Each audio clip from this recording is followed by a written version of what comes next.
students, now we will study about central bank of the country. Central bank is an important institution in all the economies of the world. So, all the economies of the world are having one central bank. Okay.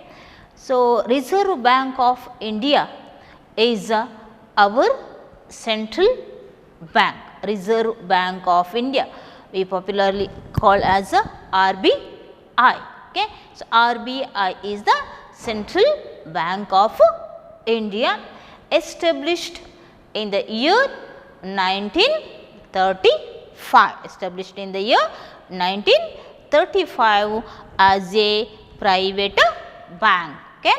In the year 1949, this RBI was nationalized, 1949. Okay.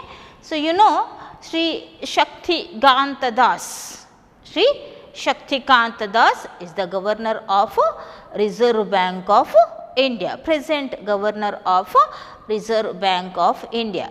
This RBI is having its headquarters in Mumbai. The headquarters of RBI is in Mumbai. Okay.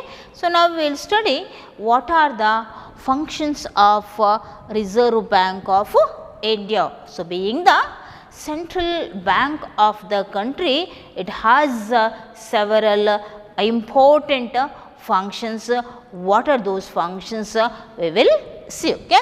So, first and foremost important function of this RBI is issue of currency notes, issue of currency notes.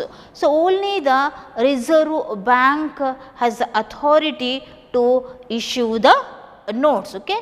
So, our Reserve Bank issues notes of various denominations like 10 rupees note, 20 rupees, 50 rupees, 100 rupees, 500 rupees and 200 rupees and 2000 rupees, like that. Okay. So, only the Reserve Bank of India is having a right to print or issue the currency notes. Okay. So, this is the foremost important function of Reserve Bank. Okay. Second important function is it is a banker to the government. Okay. It acts as a bank to the government. How we are all having banks. Okay. So, different banks, the banks like Syndicate Bank or Canara Bank or Vijay Bank or what we call it as Baroda Bank. Okay. Same way, this Reserve Bank acts as a bank to the government. All the government transactions, are done by the Reserve Bank of India. Okay. Next is a banker to the banks, to the whole banking system, Who is the banker? Reserve Bank of India is the banker to all other banks. Okay. All other banks when they have surplus of money, they can deposit with the Reserve Bank of India. Okay. So, when they are in a need of money, they can approach the Reserve Bank of India for loans. Okay. So, in this way Reserve Bank acts as a banker to all other banks. Next function is controller of credit, controls the credit or we say it is money supply in the economy. So, if the Reserve Bank wants that money supply in the economy should be increased, okay, by its various methods, Reserve Bank increases the money supply or controls the money supply in the economy. Okay. Next, custodian of foreign exchange reserves. All the foreign currencies, foreign monies should be kept in Reserve Bank of India. So, this Reserve Bank acts as a custodian of foreign exchange reserves. Okay.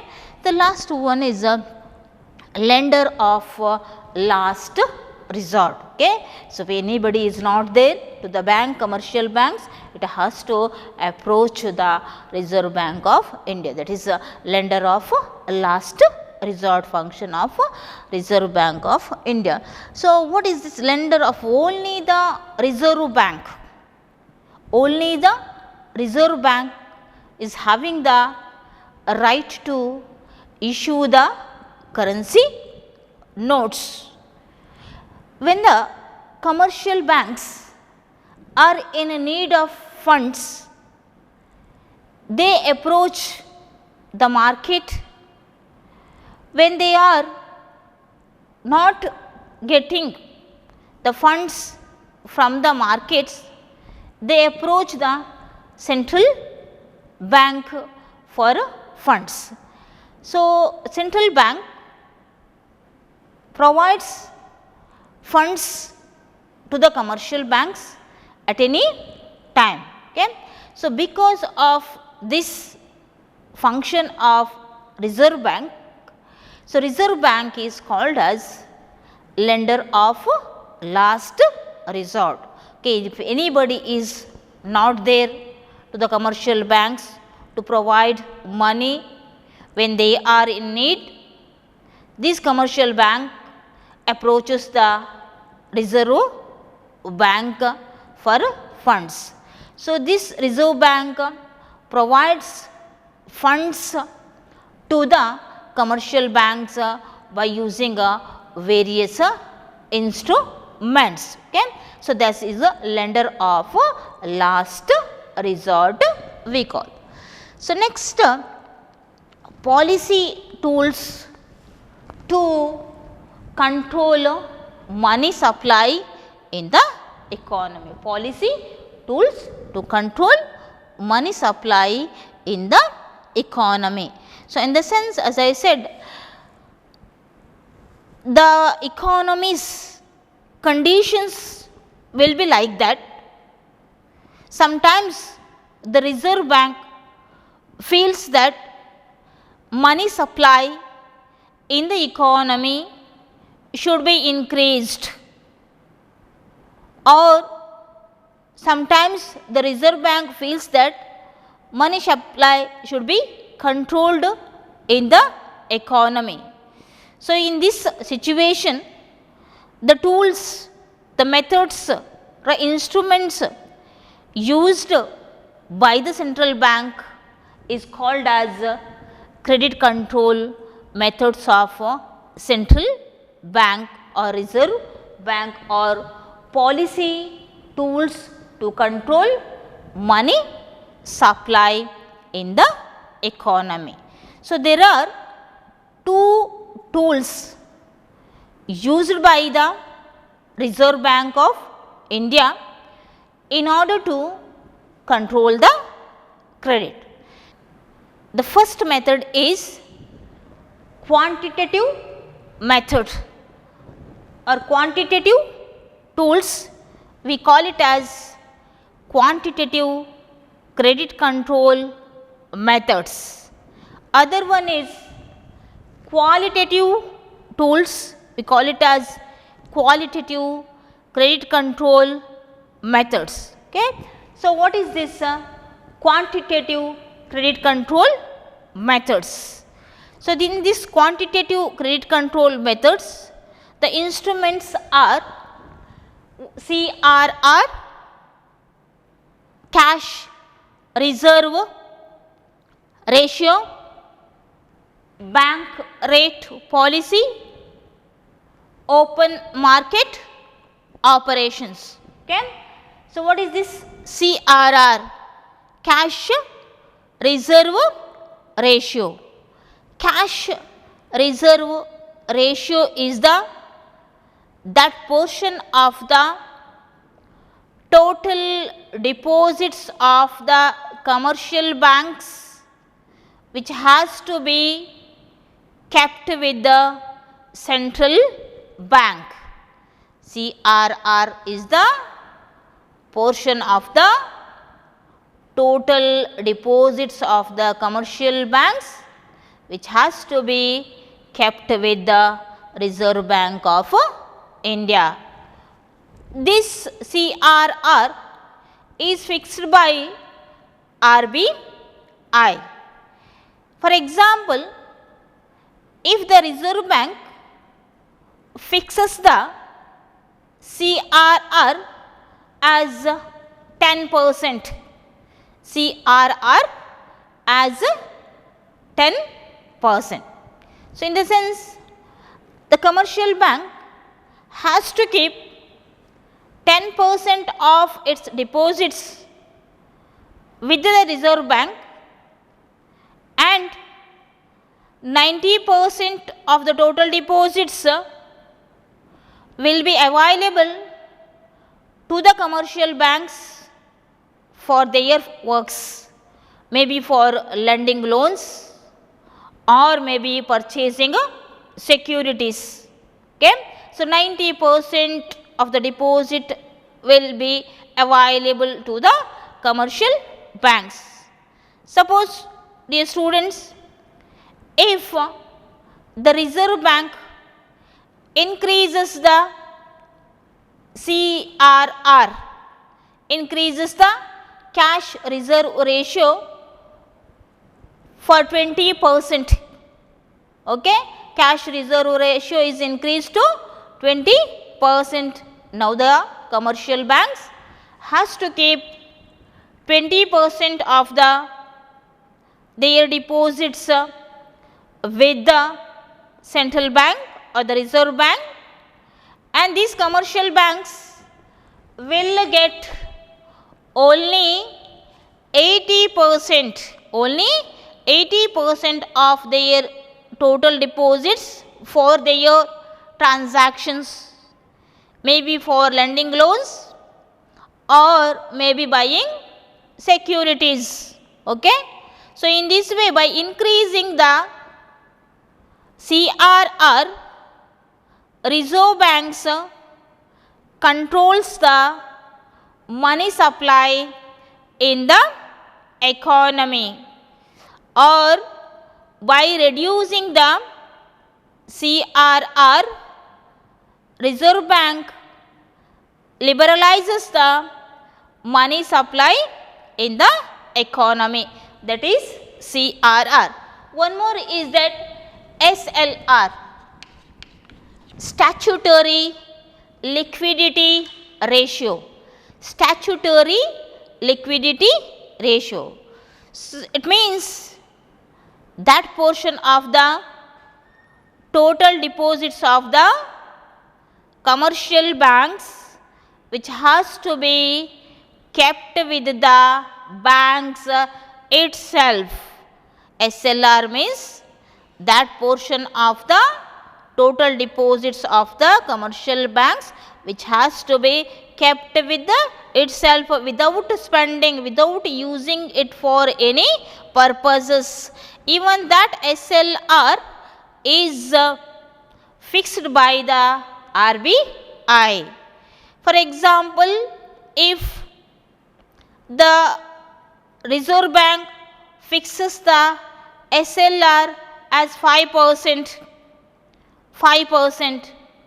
the 5% should be kept with the bank itself without spending, and again there is a CRR. The remaining money will be or can be used for lending loans or purchasing securities. If the Reserve Bank still increases the SLR, statutory liquidity ratio, for 10% or 15%, the availability of money, availability of funds with commercial banks still comes down, isn't it? The commercial banks will get only few amounts for its transaction purposes, maybe lending loans or buying the securities. Okay? So, whenever the Reserve Bank wishes to control the credit in the economy, it increases the SLR. So, whenever it feels money supply in the economy should be increased, it will reduce the SLR. Okay? So, that is statutory liquidity ratio. The next one is bank rate policy. Bank rate policy. So, bank rate is the rate at which Reserve Bank lends funds to the commercial banks. So, when you approach the bank for loans, the bank will charges some interest on you, isn't it?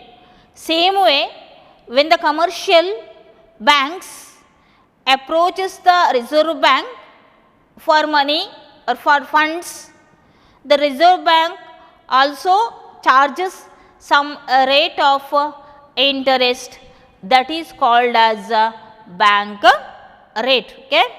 So, whenever the Reserve Bank feels that money supply in the economy should be controlled, it increases the bank rate. It means the commercial banks has to pay more interest to take loans from the Reserve Bank.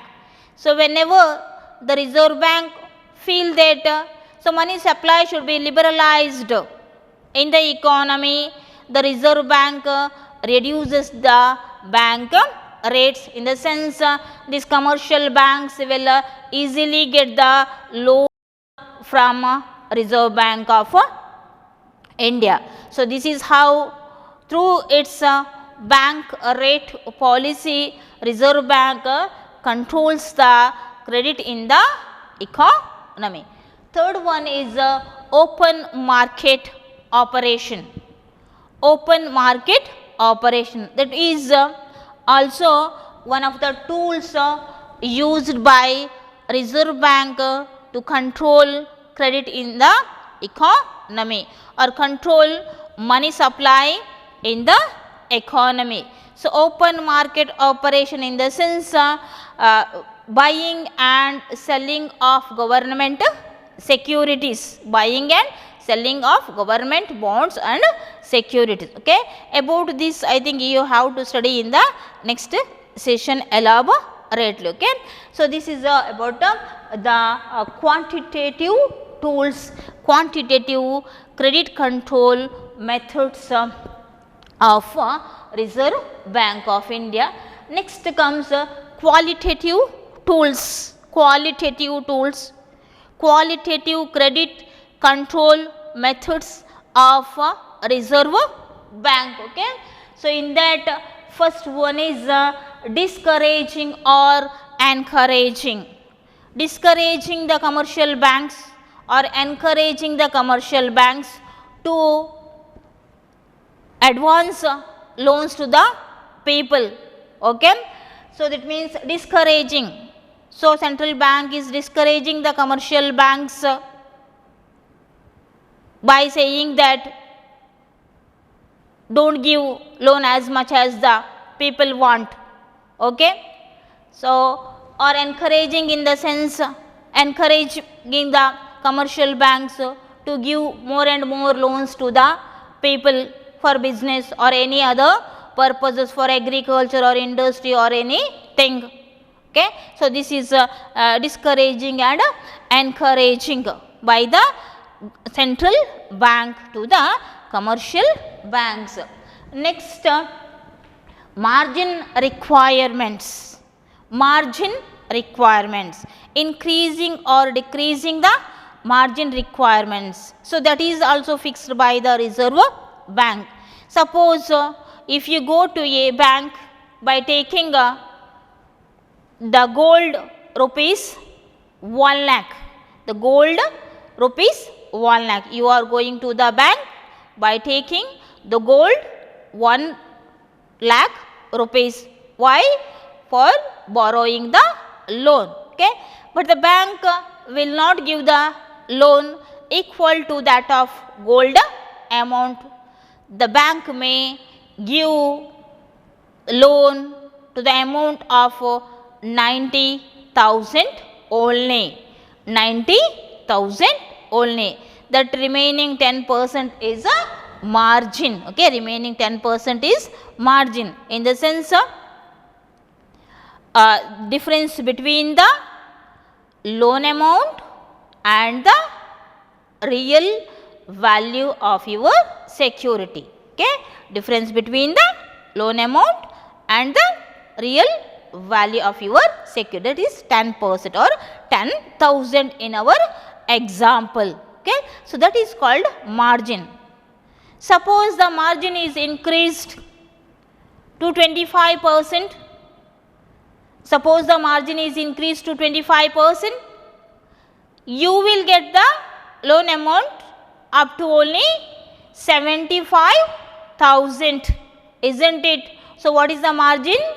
25% is the margin, difference between the value of your security and the loan amount you got by the bank. Okay.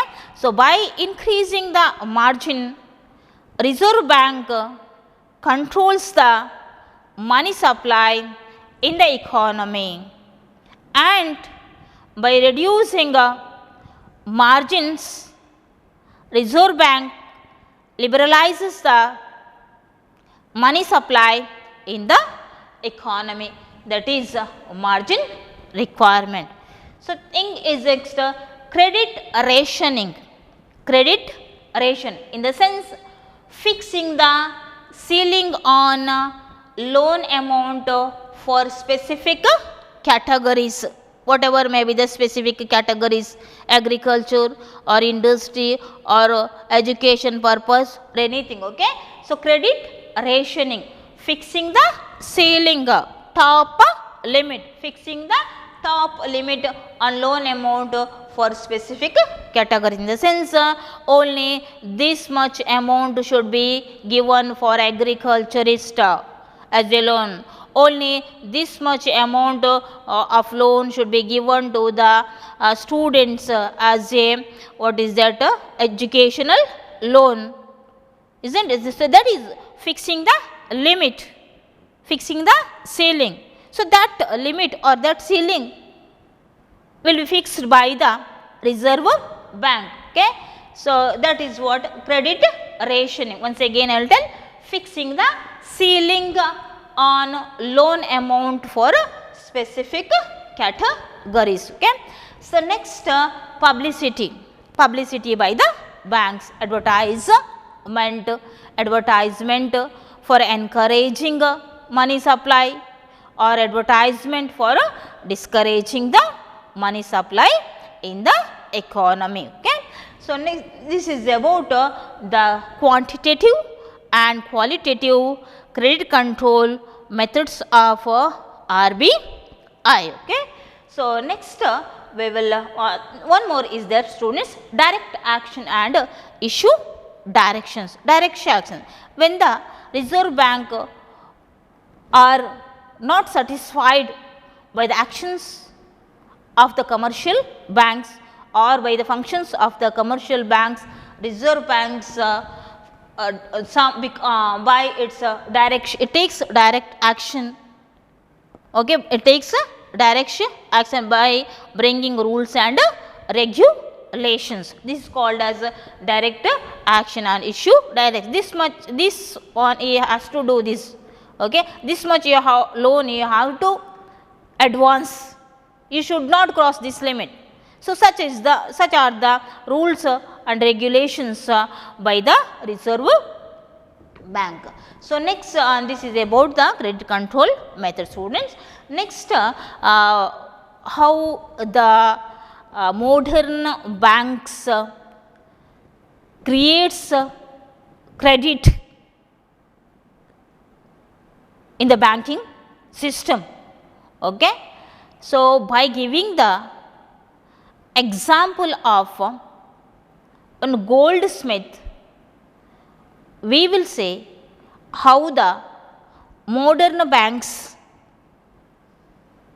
acts, okay, for the credit creation. So, there is one story, imaginary story of Lala. Okay. So, there was a goldsmith called Lala in a village. There was a goldsmith called Lala in a village. In that village, people used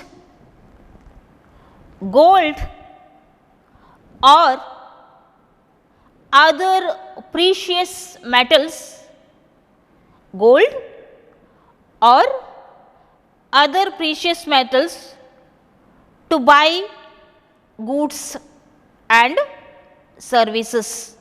Okay. In the sense, gold and precious metals were acting as a medium of exchange in that village. Okay. There was no money. Later on, the people of that village started keeping their surplus gold or surplus precious metals with the Lala for safekeeping. They can't keep gold or precious metals in their house, or they want to save somewhere else. So, they come to Lala and keep their gold and precious metals with Lala for a safe keeping. So, Lala used to issue receipt for that.